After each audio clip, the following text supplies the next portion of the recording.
looking back at life as it's been before, holding on to things that might have been, knowing that this day will never come again, as my spirit's guiding me to a place where I am free. And welcome to Synchronicity and Your Life. My name is Jane McGuire. I just flew in, and boy, are my arms tired. And on the phone, we have Elena Risto calling from Oregon, and seated next to me, co-hosting today, is my dear friend Cozy Meyer, licensed massage licensed massage therapist. And orthobionomist extraordinaire. Thank you. Hey, are you there? Are you there, Elena? Yeah, I am. I'm standing over my friend's shoulder looking at a black screen on a laptop. Oh, so you can't even see yourself, or you can't see us. I wouldn't be able to see myself anyway. There you go, right? That's what you need us for, magic. To see you. Yeah. Well, you know, I had an interesting last 5 days or so, which kind of brought up the topic for today. My aunt Maureen passed away not this past Saturday, the Saturday before. Radio. In the visual's not on. In Lexington, Massachusetts, and I went back and spent time with my brother and sister and my uncle and my cousins and some of my aunt's friends, and it was a wonderful service, and in many other ways very enlightening as to some of the things that I need to heal from. Family is the best mirror. Right. Oh, they're great teachers. Yeah. And I was very proud of myself being able to stay composed during not just the funeral, but it was more of a memorial service, but the aftermath of family stuff. And and then I flew from there to St. Louis, spent some time with the Star Tours there. That's a motorcycle group. I actually want to join them here. They have a chapter here. Saw my friend Roger Burns, and they did a veteran ride. I worked like mad to try to get a ticket to not be here today so I could go on this veteran ride they had. They were going to have this veteran parade and talk with paralyzed veterans, all that stuff. Cozy's smiling because she knows I would have wanted to do that. Yes, I would have understood. Yeah, so I did everything I could to get a ticket here, and I'm telling you, Spirit blocked all of it. It blocked all of it. Not time yet. I had to be here. I still don't understand why, but I had to be here. It's not always ours to understand, is it? I know. And so that brought up today's topic of people taking responsibility for their own healing, being their own doctor. You know? Yes. And looking at doing this with alternative healing, not versus the medical field, but, you know, in conjunction with. And a lot of, you know, and Elena and I had a discussion before I boarded the plane this morning, and it was about me taking accountability for some of the stuff that I need to heal from, as well as kind of allowing my family members to take responsibility and not let them put that responsibility on me. Right. And there we are. Hi, we're on radio, internet radio. So that kind of brought up today's topic. Very timely, I think. And Lainey had some interesting things to say to me, but one of the things that I thought that really kind of stuck with me is the difference between coming from victimhood and coming from a place where you're wounded. That is an interesting place. Yeah. How do you make that differentiation for yourself? Well, and that's why I called her, because I needed that kind of input. Correct. You know, and so I thought that was a really good thing to start off with. So are you still with us, Lainey? Yeah, I am. The interesting thing about that whole conversation was it gave me a chance to look at where I have come from many times before, and Jane and I talked a lot about it. It's not only judgment on other people, but it's self-judgment on yourself because you haven't done things right or you could do them better. That's one of the ways you know you're coming from. I know that I'm coming from a place of being a victim. And if I'm coming from that place, I'm coming from a wounded part of myself that I don't want to look at.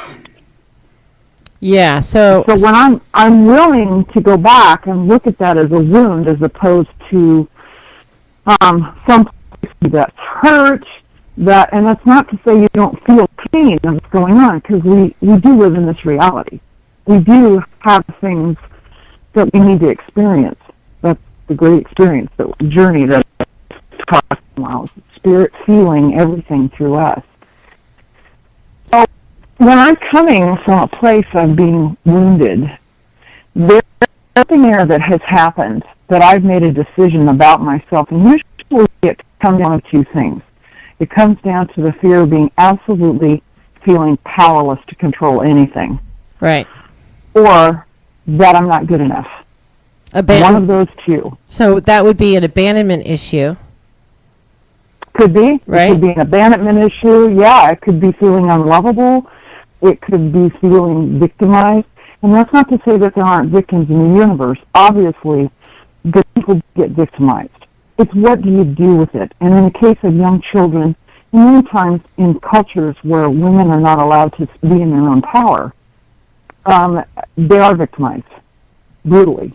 And so I don't want to say that there's no victims. There is victimization. But the key is to know, when am I coming from a place where I'm wounded and I've made a decision about myself? And that's why it's wounded. Yeah. That's something I can heal. Yeah, one of the things that was suggested to me by those close to me was that I give up what I do and go get a regular job. And Cozy rolls her eyes. I've worked that regular world. I was a preschool teacher, I was a paralegal, I've done retail. I don't belong in that world. That's not my reality. No. You know? That whole job thing. Yeah. They don't understand the work, so it's not real. Right, and that's when it comes to alternative healers, we all have to, and we've been saying this for the last 2 weeks, we all have to work our own stuff. And the way that it's worked in my life is that when I'm going through something like this right now, it gets mirrored to me in so many different ways. It'll get mirrored through clientele, through other people saying to me, oh, I recognize that, I've been there, done that, this is what I did. That's good. Yeah, but it's still that kind of, okay, how can I take the experiences of other people and their techniques and let go? And how also do I recognize the difference between coming from victimhood and coming from a wound? Right. And usually another way to notice on a simpler level, because I kind of went into a heady conversation there after Jane and I had talked for, a good half hour. Yeah. Is that if you've got an emotion tied to this, if it's a judgment tied to an emotion, and I'm feeling like she just said something to me, and I am so hurt by that, that's a clue, that emotion that you're feeling. And the trick is to see if you can feel it where that's in your body. And this is the point which Cozy can jump in on, because we do store emotions in our muscles, in our body. You can go back to that moment when that happened if you really want to do that. Right, Cozy? Yes, it is possible. The body cannot always process. The body does not always process those kinds of things. So accidents, insults, injuries are not always processed quickly in the body, so it takes a moment. So yes, it is stored there, and it can be released when it's time, when they're ready to deal with it in a way that's more safe. I remember my days as a massage therapist that this one woman came to me, and for the most part, her body was pretty clear, muscle-wise. There wasn't a whole lot of tension. I didn't find a whole lot of tense spots. There wasn't a lot of feeling of pain until I got to her calves. And when I got to the calves on her legs, I remember, and I was doing some pretty, in those days, deep tissue work. All of a sudden, this woman had clear, vivid memories of her mother. Wow. And injuries she had incurred from her mother.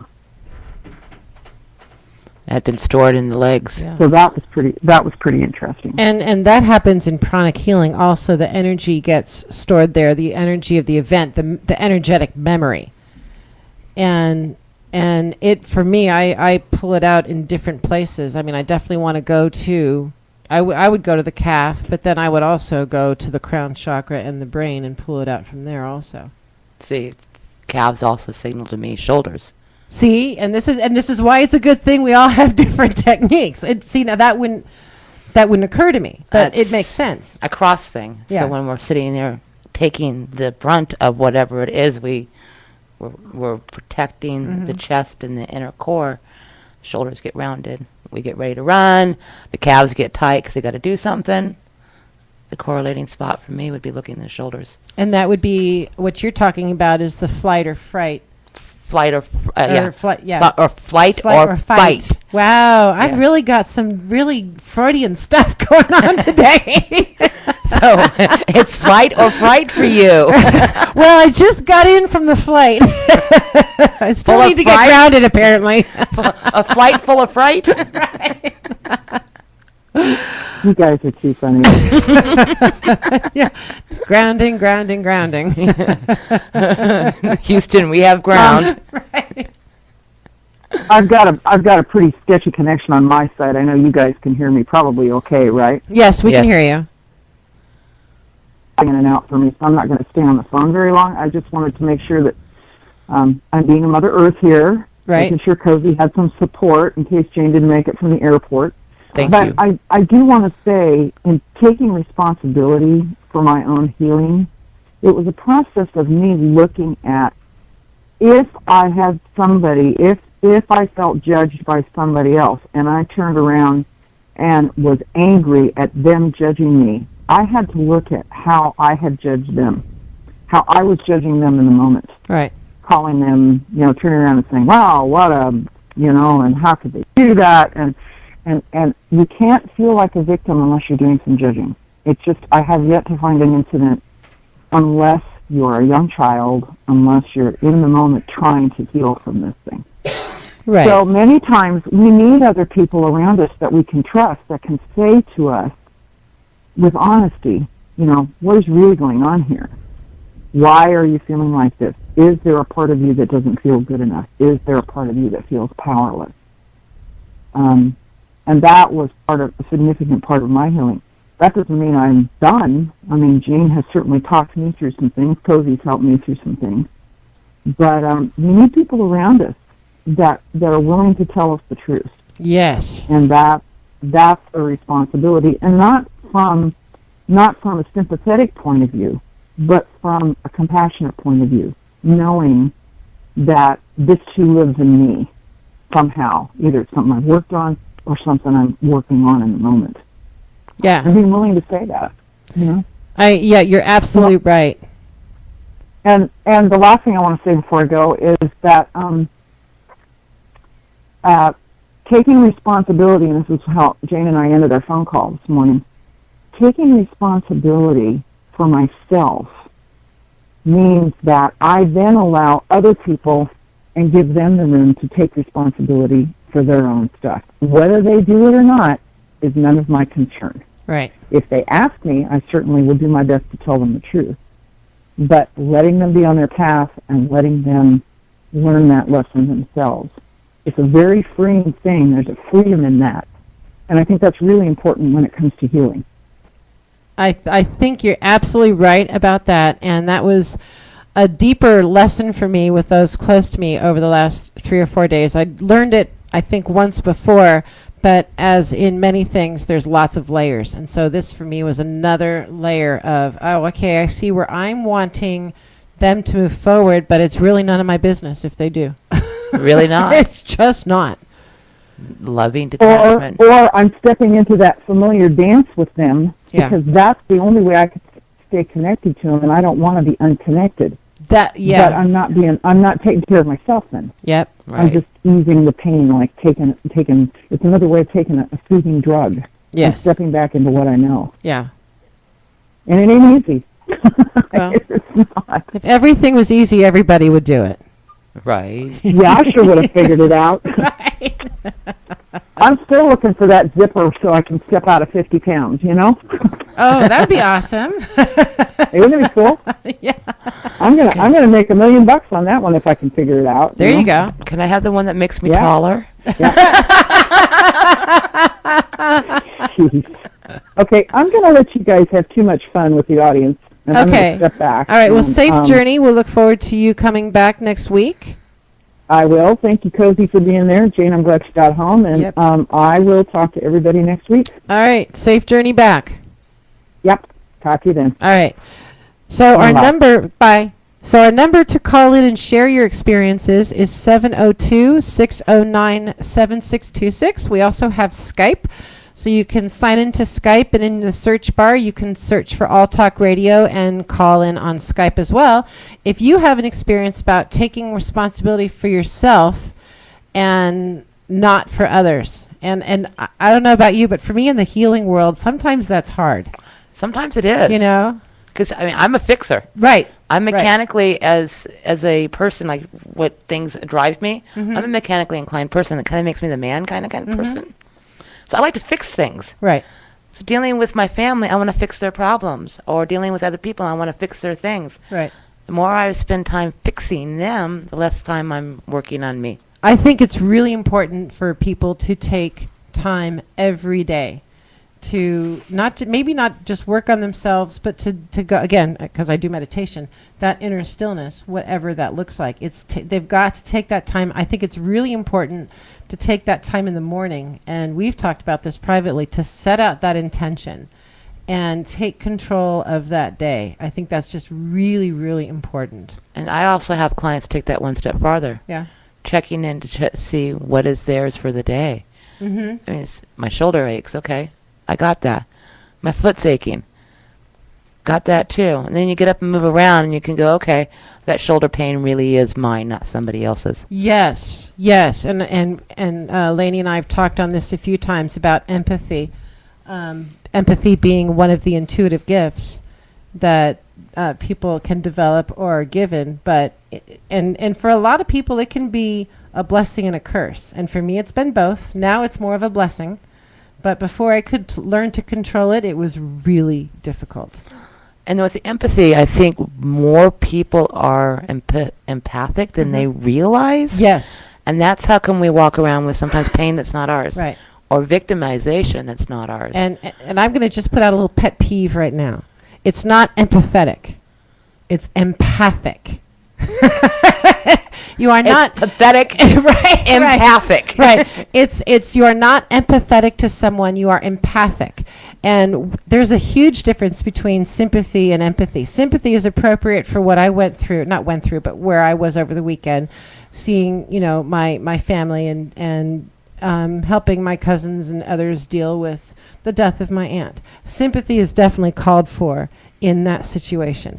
But I think that the rest of the time, sympathy is not empowering. You're keeping someone pretty much in that level of pity. And pity keeps you down. It's not positive, I don't think. It's not raising the vibration for them. No. And compassion is much, much higher. And I could see how my uncle had struggled, with dealing with my aunt for the last 2 years, and I could also see how her sons had really stepped up to the plate and really taken care of her, and are now, kind of getting back on track with their own lives. They had stopped everything for a couple of years to really take care of her. She had had breast cancer. Which really surprised me. Of all my relatives, I never would have picked Aunt Maureen to have breast cancer. That just really, she just never would have even entered my mind. That just goes to show you we don't understand the greater plan. Right. So the empathy again, you can feel other people's pain, and it can literally physically hurt your heart. It can hurt your shoulders. It can hurt any part of your body. But for me, when I'm working on someone, I will feel it in my body for a second. I won't feel it forever because I've learned how to identify it. What's yours and what's not what's yours. What's mine and what's right. And so now I use it as I don't want to say a diagnostic tool, but if I'm feeling a pain in my shoulder and I know it's not mine, I know that that's connected to the person that I'm working on, and being told through bodily intuition, you've got to work on this person's shoulder. But it also has a lot to do, not just with physical pain, with emotional pain. Exactly. And that, for you, manifests how in the body when you're working on someone? Emotional pain? Yeah. It really depends on what I'm working with on them. Mm-hmm. Sometimes I'm feeling it in the body parts, and other times it's just in the heart. I'm understanding what's going on with them. And that's, once again, having to make sure that I know it's mine. If I'm suddenly feeling very depressed or very sad during a session, it's like, well, maybe this isn't mine because I was in a really great mood when I woke up this morning. Right. And for me, the sadness and the depression manifests in certain chakras, definitely manifests in our brain, but it also manifests in solar plexus and definitely in the heart and in the sacral chakra and the root chakra and the navel. All of the chakras? I know, right? I'm sitting here naming all of them. It's just a lot easier.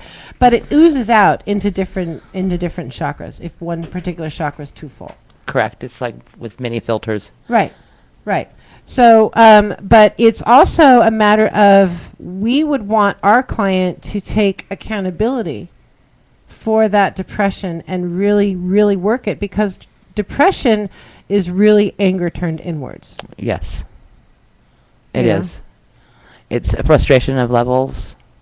Yeah, absolutely. So we would want that person to take accountability. So in a session, I might tell somebody, you might want to do some affirmations, or you might want to do something that makes you feel good. The thing that I've seen is that it has to be consistent. I have clients that are not consistent with their own healing.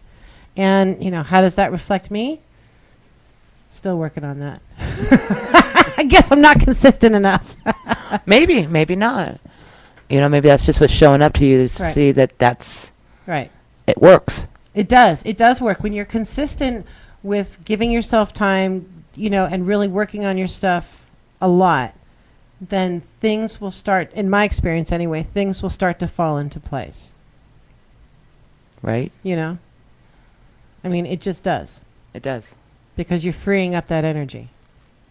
And things can happen when things are removed out of the way. You can't have two things occupying the same space. Exactly. It gets a little weird when that happens.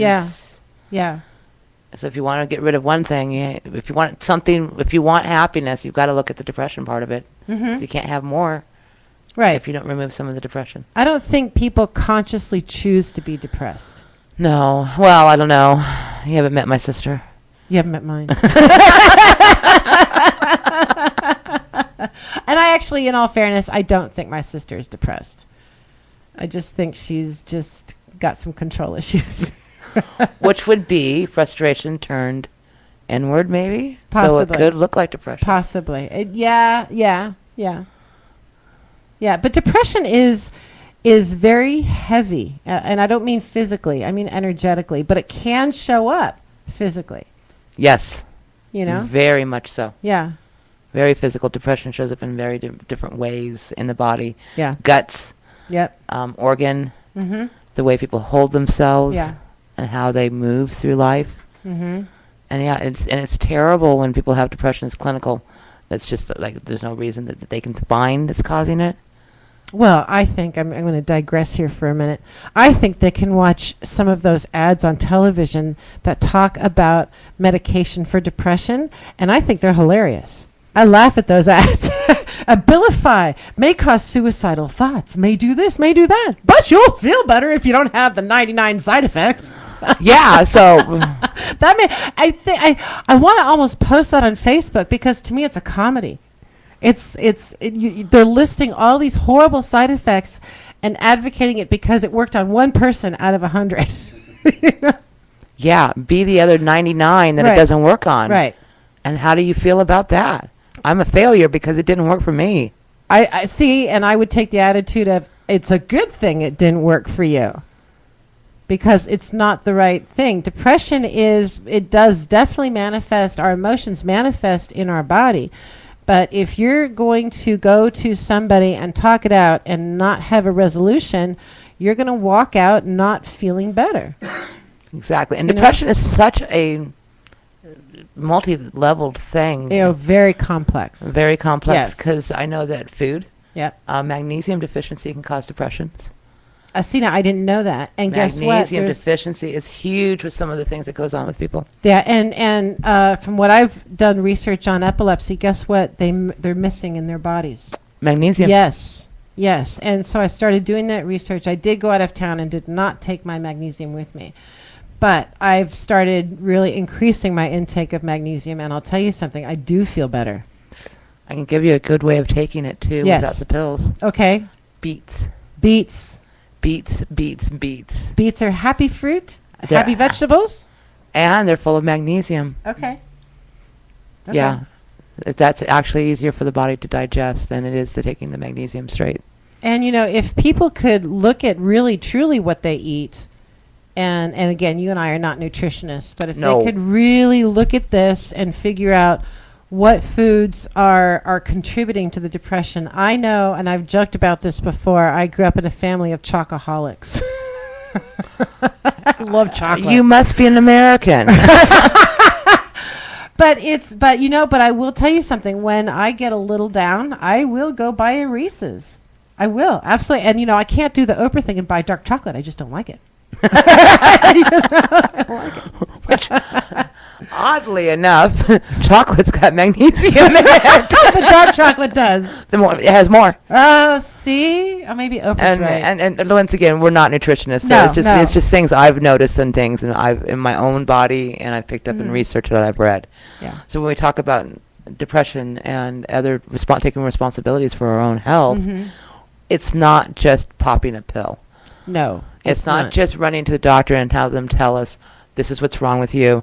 Now go home and take this pill 3 times a day and you'll be better. But it's looking at the underlying causes of it and being responsible for our own health. Exactly. And saying, okay, this is one thing that this person's saying.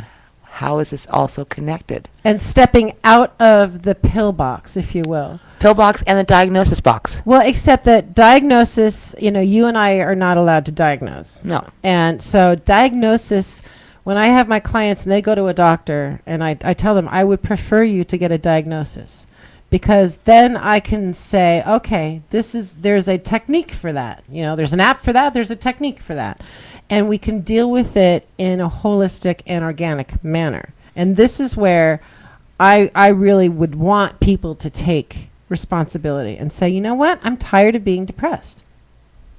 It's also about the way they talk. If you talk and if you say, I'm tired, guess what? You're gonna be tired. And if you say, and this is well demonstrated by Bill Cosby in some of his videos, I'm sick and tired, his wife would come in and he would, finish the sentence. But if you constantly say that, you will make yourself sick. Yep. So I am happy, I am relaxed, all those positive things, because your body believes what you tell it. Exactly. And the universe believes what you tell it.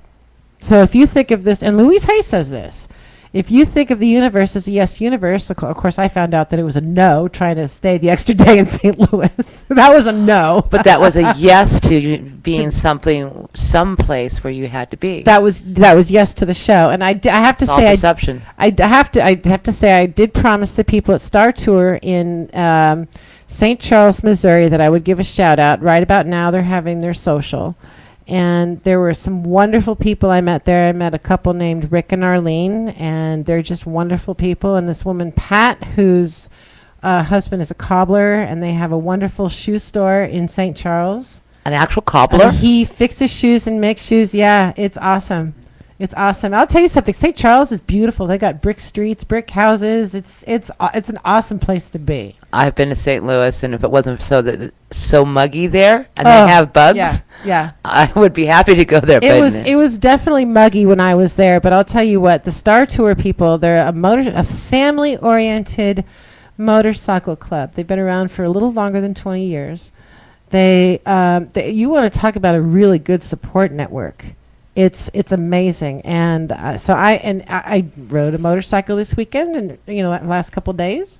Am I ready to drive one? Absolutely not. Absolutely not. Thank God, Las Vegas roads are still safe. But I'll tell you something. It was such a fun group to be around that I want to look into getting involved in the chapter here. They're great people.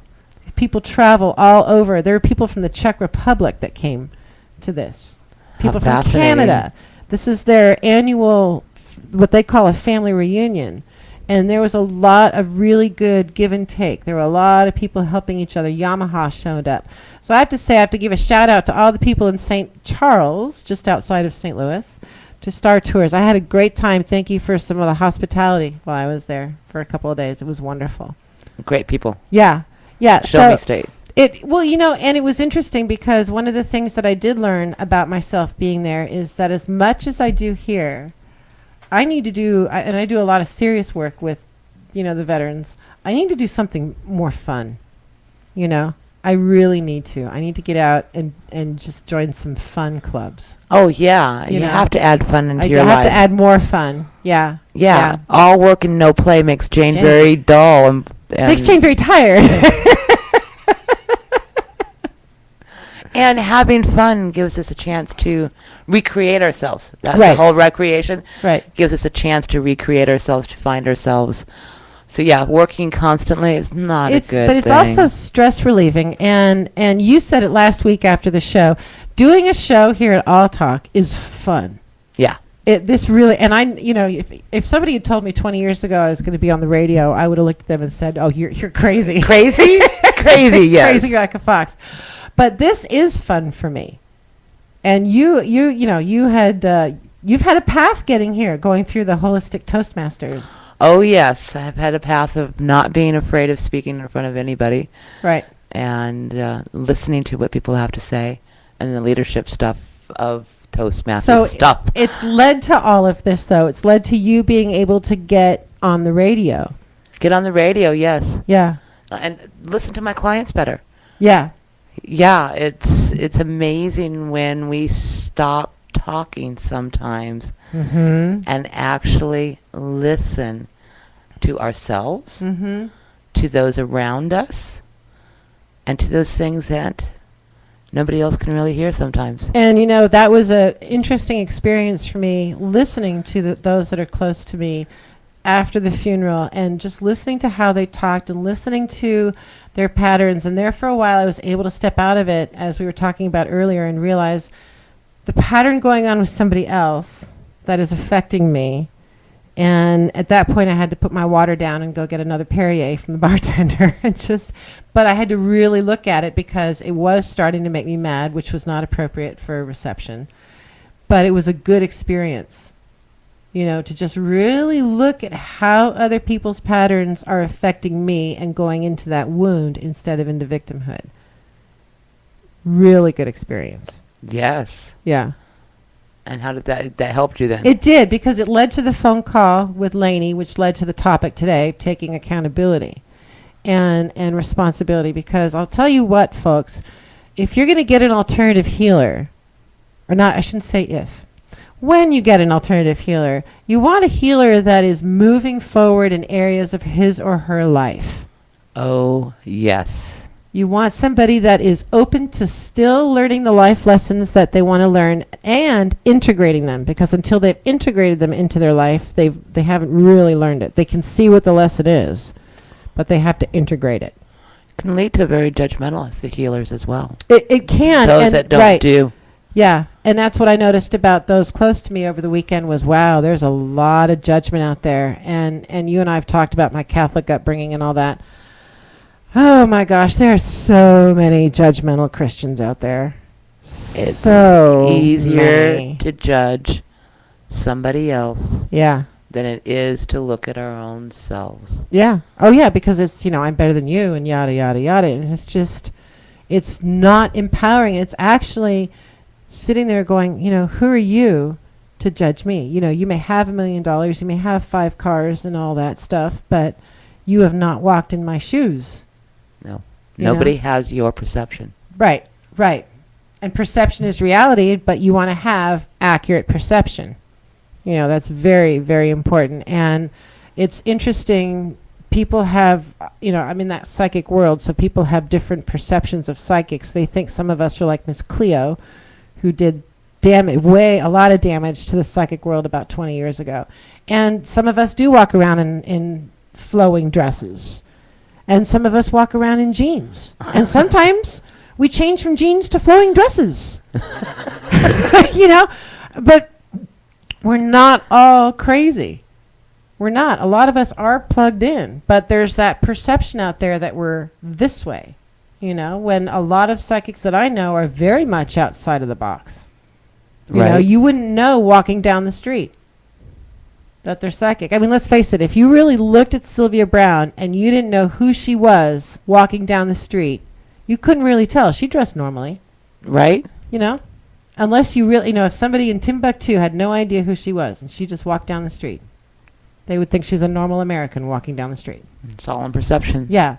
So the point is to take control, or not, that's probably not the right word, take, again, responsibility for your perception. Where is your perception flawed? Where is it accurate? And if it's flawed, how did it get that way? Saying that it's flawed is just saying that I like to think of it more as our perceptions. Well, it needs to be healed. As how is it flawed? It just needs to have somebody else's perceptions fed to us, not fed to us, related. Right. I don't know what something looks like. I'm short. I'm 5'2". I have my friend Jane here who's 5'11". 5'9". 5'9". But 5'11" to you. Anything. I never see the top of my refrigerator, ever. I've never seen the top of my refrigerator unless I climb on top of a ladder. My perception is always going to be that I can't see the top of my refrigerator. See, until I've chosen, until Jane goes, "Oh, Cozy, do you know that you've got some stuff over here on the top of your refrigerator?" And then I go, "Oh, let me change my perception by getting on a ladder and seeing what's there." And it's interesting you mention that because I have two daughters, one that is a little bit taller than you. Not much. Not much. And one that's about my height. And so setting up the house when we first moved into it, you know, my oldest daughter was like, "Really, Mom? I can't reach the plates." So I put them farther down, and my younger daughter's like, "Oh, okay, no problem." It wasn't a problem for me or my younger daughter, but my older one is like, "Mom, come on." Seriously, can you do something? But the whole point is that until somebody lets me know that there's something, another perception around me, I won't know to go look for it. Yeah. I won't know that I need to go up higher. So it's the same thing with taking responsibility for ourselves. Until I know that there's something else, sometimes I can't do it. Right. So if we're stuck in victimhood sometimes, it's because we don't know there's another way. Because we haven't been taught. Or we don't know there's another perception. Right. And sometimes it takes that second to step into another perception. Getting on the ladder. Bending down. Looking through what could possibly be in their eyes. Yeah. What's going on. Yeah, absolutely. And then that comes down to compassion and sympathy. Right. Because never will I know what Jane actually sees. I will never have Jane's perception. I can get close to it. But it's about developing your own perception. Exactly. Right. And taking responsibility for mine. And then realizing a lot of people will blame their parents for abuse, and that's a huge topic. But if you step outside of that and step outside of the child that has been abused by parents and look at the parents as individuals themselves, then you can say, okay, so they're in victimhood because this happened to them and they never healed. Right. That's coming from compassion. Now, are there times when you actually need to get angry at people that have abused you? Yes. You need to get in touch with that anger, and you need to heal it and let it go. That doesn't mean you go up to the parent that has abused you and slap them.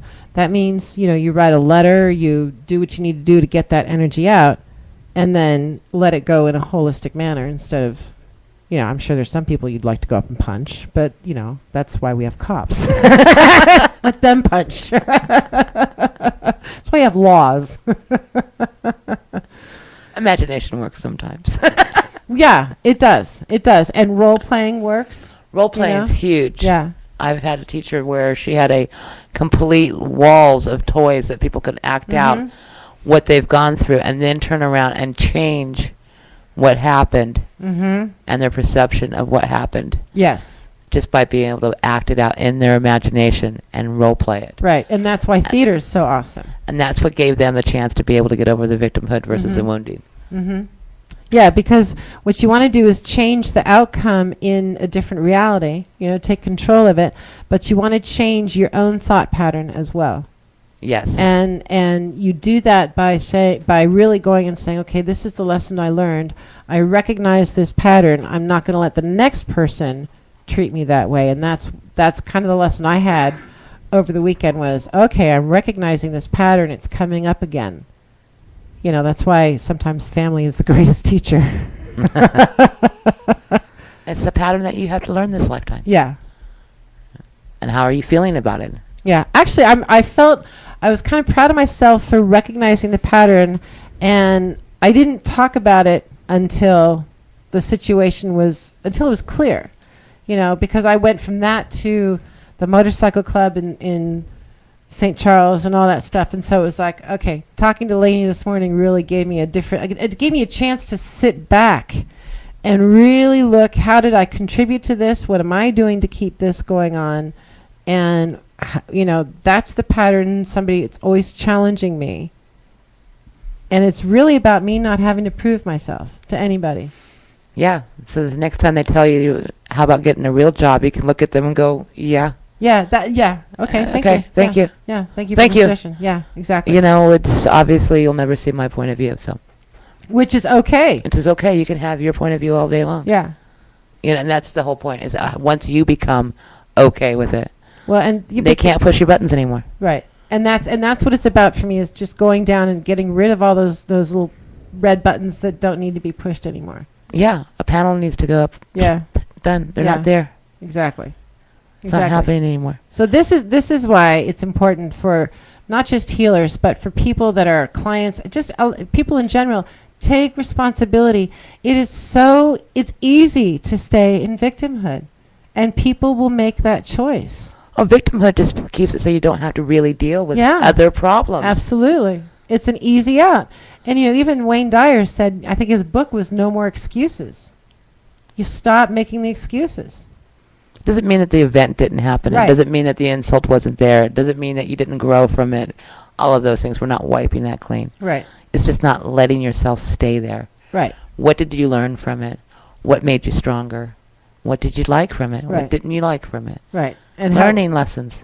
And how can you respond differently so that the person that is doing this pattern, that is pushing the buttons, realizes that, but at the same time you're sitting there saying, well, you can have that. I don't have to agree with it. Exactly. That's yours, not mine. Yeah. And this is where, again, it goes back into judgment. It's judgment is harmful. It's really, really harmful. Who gives another person the right to judge me? Nobody. Right. Oh, okay. Okay, well, wait. No, we take that back. George has the right. For about 3 more seconds. Dang it, only 3. Oh, right? Time's up. Right.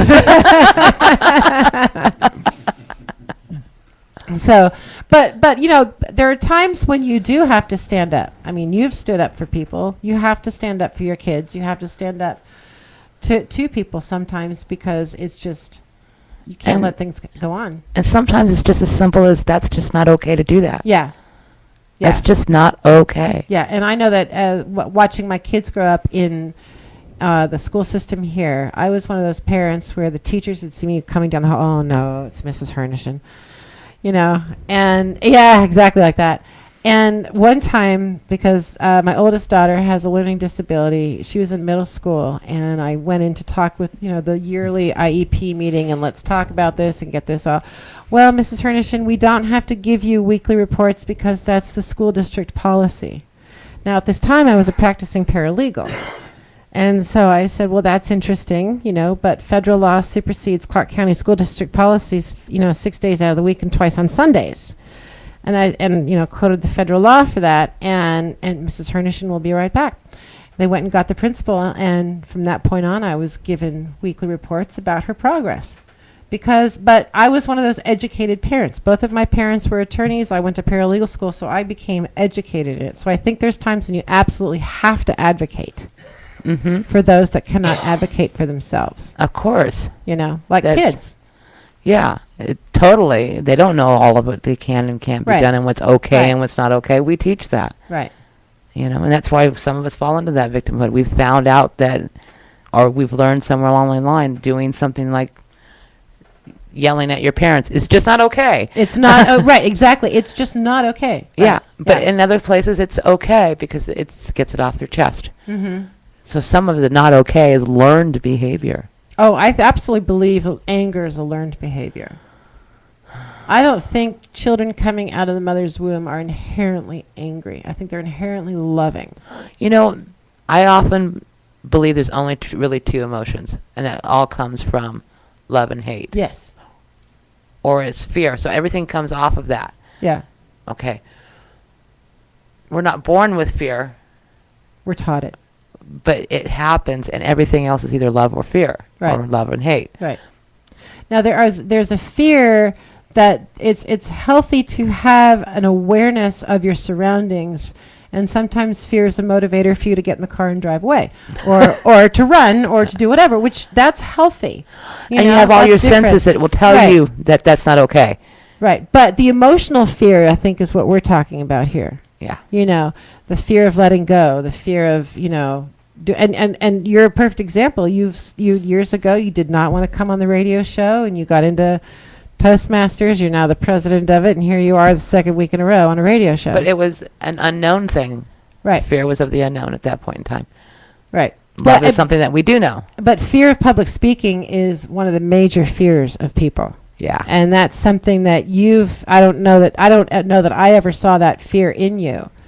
But used to say, well, I'm just not ready yet. I don't know that that's fear. That's not being ready. We got 2 minutes left. Wow. Okay, I know this goes quickly. So our point today is take responsibility for your own actions, your own emotions. When you're looking for a healer, look for somebody that is able to really move forward.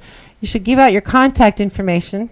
My contact information is, my phone number is 702-327-9082. My website is CozyMeyerLMT.com, and that is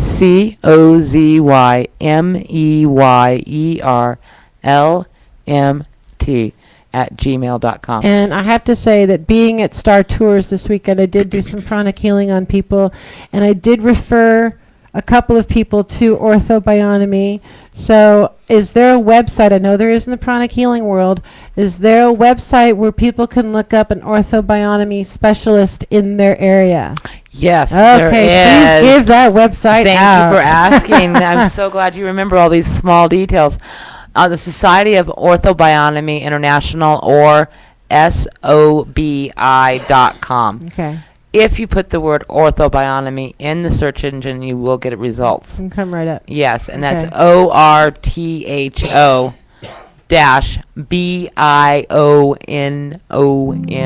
And I'm Jane McGuire. You can reach me at pranicjane59@gmail.com if you're interested in a pranic healing session or a psychic reading. And the number is 702-204-7750. You all have a great week.